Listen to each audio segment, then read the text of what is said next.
Hi guys! Lunch break na!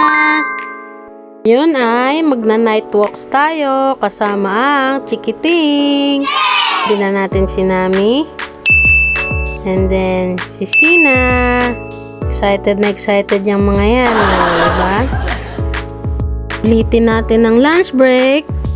Say hi sa aming mga pussycats! Yan, lalakad na kami dito sa gilid ng Baraswain. Swerte namin ang lapit namin dito.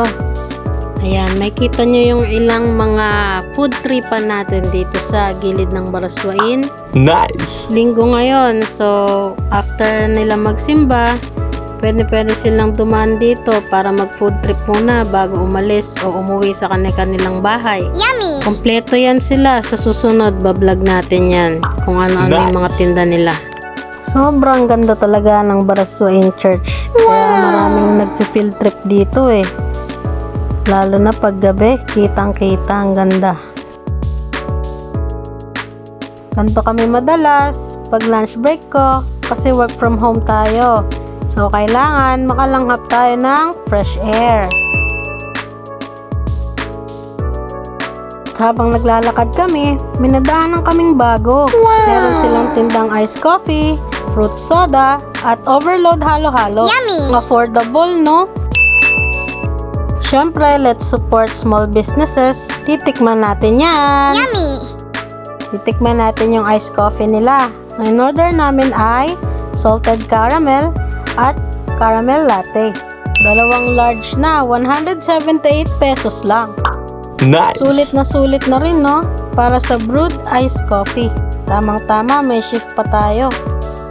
Pag napadaan kayo dito, tikman nyo din, ha? Mukhang masarap yung overload halo-halo din nila. Dito nga pala sila nakapwesto sa gilid lang ng Baraswain, sa harapan banda sa left side.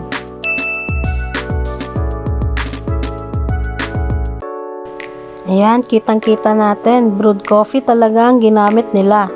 Alam nyong malinis dahil nakikita nyo kung paano nila ginagawa.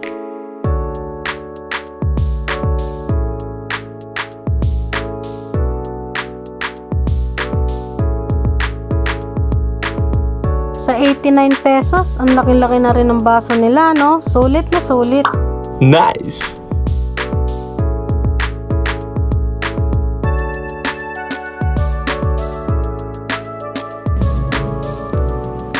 Ito na order natin. Uwian na. Baka ma-over lunch tayo. Yari kay TM. Hanggang sa muli. Bye!